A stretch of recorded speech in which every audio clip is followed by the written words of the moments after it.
Hello friends, आजच्या व्हिडिओमध्ये तुमचे मनापासून स्वागत करते। तर आज आपण बघा 38 साईजचा कटोरी ब्लाउज आहे। तर त्याची संपूर्ण कटिंग पाहणार आहोत। बाही आहे ती 10 इंचची आहे। तर आपण ती कापडावरती डायरेक्ट पाहणार आहोत। चला तर व्हिडिओ स्टार्ट करूया।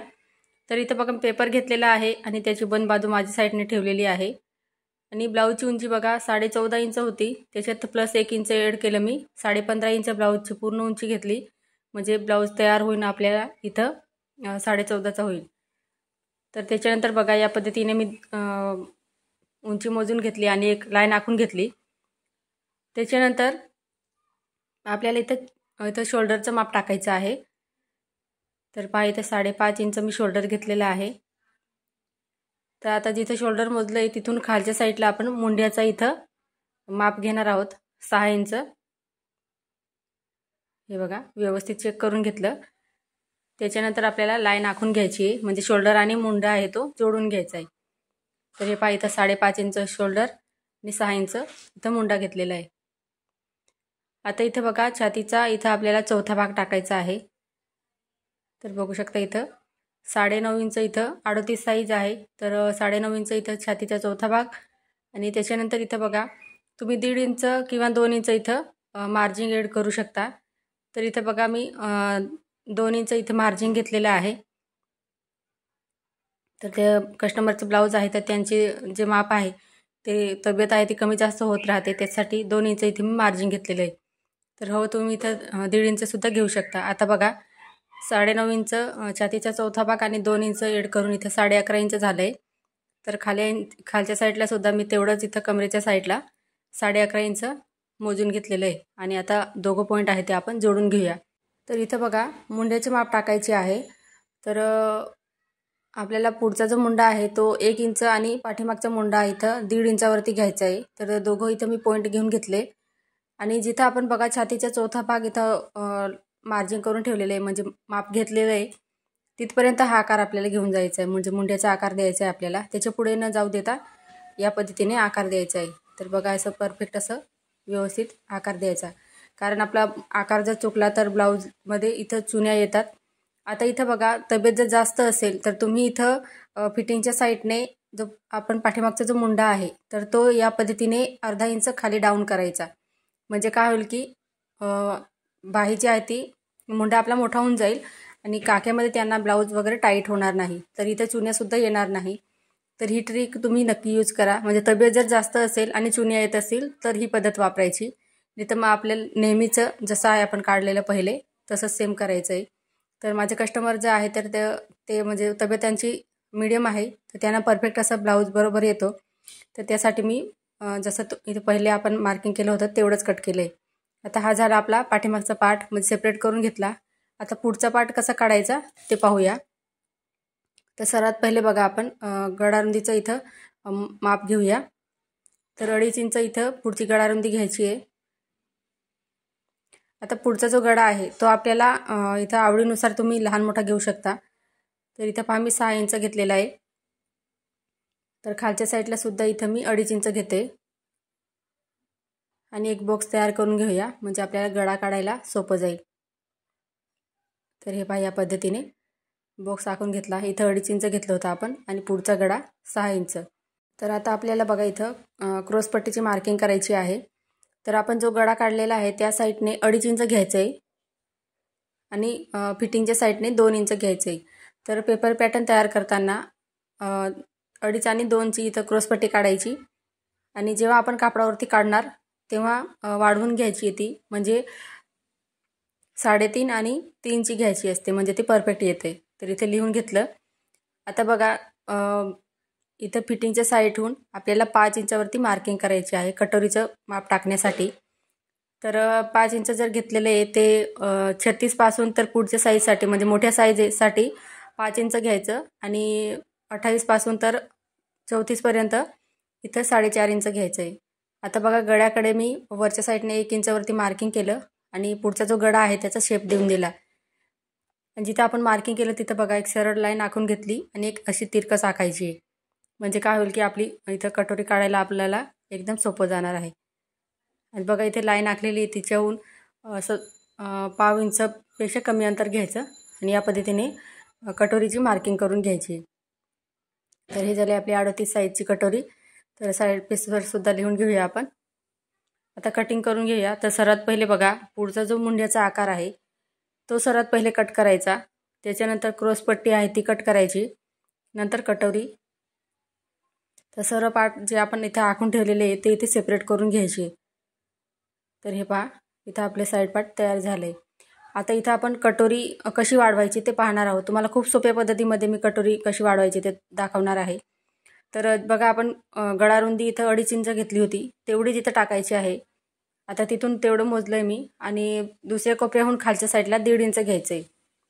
आणि पुढचा जो गळ्याचा आपण आकार दिला होता बघा, तर तो सेम इथं या पद्धतीने द्यायचा आहे. आता 1.5 इंच घेतलं होतं, तिथून खालच्या साईडला 5 इंचवरती मार्किंग करायची आहे. आणि जिथं मार्किंग केलेलं आहे आपण तिथून आडवी जी कटोरी आहे आपली, तर ती 8.5 इंच घ्यायची आहे आणि एक सरळ अशी लाईन आखून घ्यायची आहे.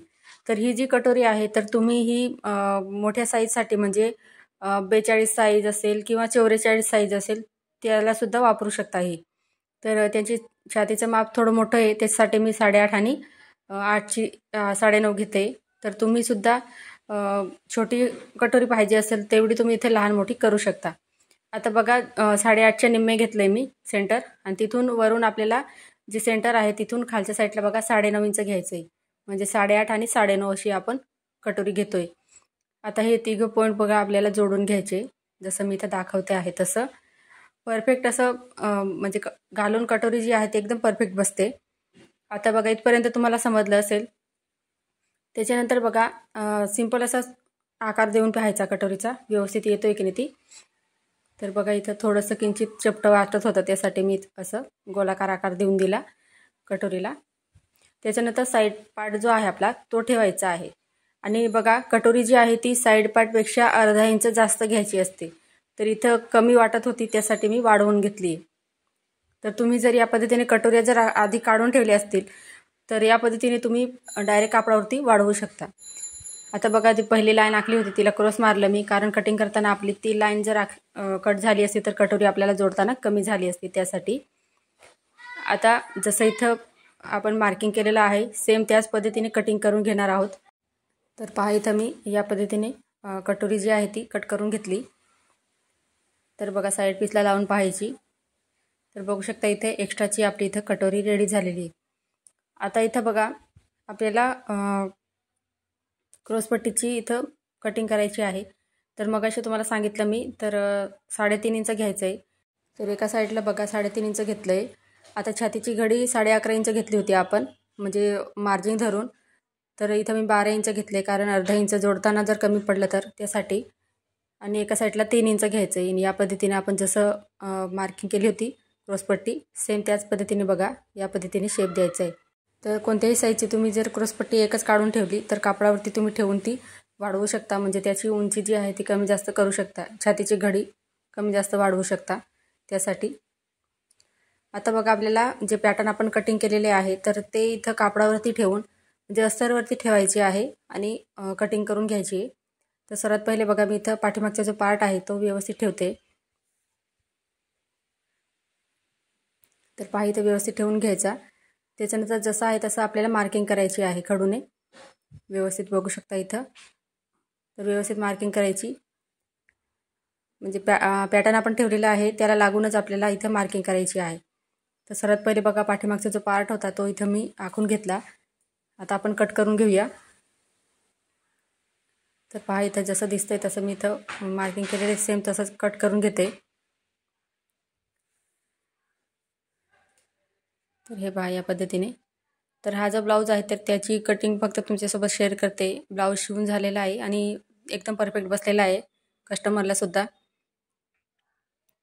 तर हे बघा, या पद्धतीने पाठीमागचा पार्ट आपला कट झाला. आता सर्वात पहिले आपण बाहीची कटिंग करून घेऊया, म्हणजे बाकीचे पार्ट आपल्याला कटिंग करायला सोपं जाईल. कारण मोठी बाही आहे, लांब बाही आहे त्यासाठी. तर इथे बघा, छातीची घडी आपली 11.5 इंच होती, तर बाहीची घडी आपल्याला 10.5 इंच घ्यायची आहे. तर त्यासाठी कापड आहे तो या पद्धतीने घडी करायचा आणि 10.5 इंच जिथं घडी येत असेल कापडाची तर तशी या पद्धतीने घडी करून ठेवायची. तर हे बघा 10.5 इंच आलेलं आहे आणि बंद बाजू बघा या साईडने ठेवलेली आहे मी. म्हणजे हे बघा 4 पदरी खालच्या साईडला आहे आणि 2 पदर वरती, म्हणजे 4 पदर झाले. आता बंद बाजू येते या साईडने आपल्याला बाहीची उंची टाकायची आहे. तर बघा या पद्धतीने 10 इंचाची बाही होती, तर मी इथं 1 इंच एक्स्ट्रा ॲड केलं आहे आणि 11 इंच इथं बाहीच इथं मोजून घेतलेली आहे. आता इथं बघा मुंड्याचा आकार देण्यासाठी वरून मी 3.5 इंच घेतलेले आहे आणि आतल्या साईडला 2 इंच घ्यायचं आहे आणि तिरकस लाईन आखून घ्यायची. त्याच्यानंतर 3 पॉईंट घ्यायचे आपल्याला. तर 2-2 इंचाचे असे मी 3 पॉईंट घेतले. तर पहिला जो पॉईंट घेतला त्याला अर्धा इंच खालच्या साईडला घेतलं आणि पुढचे जे 2 आहेत त्यांना वरच्या साईडने घ्यायचं आहे. तर बाही कशी कटिंग करायची ते सेपरेट याचा व्हिडिओ मी टाकलेला आहे भरपूर, तर तुम्ही चॅनलवर जाऊन चेक करू शकता. त्याच्यानंतर दंडघेर इथं 5.5 इंच आणि शिलाई मार्जिन मी इथं 2 इंच घेते आणि या पद्धतीने तिरकस लाईन आखून घ्यायची आणि व्यवस्थित असं कट करून घ्यायचं आहे. तर पहा इथं आपली बाहीसुद्धा इथं कटिंग झालेली आहे. तर जोडताना तुमची बाही कमी पडत असेल तर तुम्ही एकदा नक्की ट्राय करा, म्हणजे कमी पण पडत नाही आणि बाही जी आहे परफेक्ट येते. मुंड्यामध्ये चुन्या वगैरे काहीच येत नाही. तर हे बघा पहिले आपण वरचा जो पाठीमागचा मुंडा होता त्याचा आकार कट केला. त्याच्यानंतर बाही ओपन करून पुढचा जो मुंड्याचा आकार होता तो कट केलेला आहे. आता इथं बघा कापड जसं ॲडजस्ट होत असेल तसं इथं आपल्याला सर्व पॅटर्न आहे ते ठेवून कट करून घ्यायचे आहे. तर हे पहा या पद्धतीने मी कटोरी आखून घेतली. तर कटोरीसुद्धा इथं आपल्याला तिरकस धाग्यामध्ये कट करायची असते, तर ते चेक करायचं आणि व्यवस्थित कटिंग करून घ्यायचं आहे. तर सर्व पार्ट इथं मी बघा पॅटर्न आहे ते आपण कटिंग केलेले आहे, ते जिथे ॲडजस्ट होत आहे तिथं मी ठेवून कटिंग करून घेते. तर आजचा व्हिडिओ तुम्हाला थोडाफार जरी आवडला असेल तर प्लीज लाईक करायला विसरू नका आणि चॅनलवर नवीन असाल तर चॅनलला सबस्क्राईब करा, जेणेकरून नवीन व्हिडिओ सर्वात पहिले तुमच्याजवळ पोहोचेल. तर हे पहा या पद्धतीने सर्व पार्ट आपण कट करून घेतले. तर ही क्रॉसपट्टी जी आहे तर तुम्ही पेपर पॅटर्नवर न काढता तुम्ही डायरेक्ट कापडावरती सुद्धा काढू शकता याच पद्धतीने. तर हे पहा या पद्धती सर्व आपण कटिंग करून घेतले. आता कापडावरती बघा बंद बाजूकडून मी इथं पाठीमागचा जो पार्ट होता तो ठेवला आहे सर्वात पहिले. त्याच्यानंतर बाकीचे पार्ट आहे ते मी इथं कट करून घेते. सर्वात पहिले बाही आपण कट करून घेऊया. व्यवस्थित पॅटर्न आहे ते ॲडजस्ट करायचे, त्याच्यानंतरच इथं ठेवायचे आहे. तर इथं बघा बाहीसुद्धा आपली इथं कटिंग झालेली आहे. त्याच्यानंतर बघा साईड पार्ट ठेवूया. तर या पद्धतीने बघा साईड पार्टसुद्धा मी इथं कट करून घेतला. आता इथं क्रॉसपट्टी आणि कटोरी राहिली आपली, तर ती ठेवायची आहे. तर बघा इथं कटोरीसुद्धा तिरकस धाग्यामध्ये जसं आपण अस्तरवरती कटिंग केलं सेम त्याच पद्धतीने कट करायचं आहे. तर फ्रेंड्स आजचा व्हिडिओ आवडला असेल तर लाईक करा, सबस्क्राईब करा. धन्यवाद.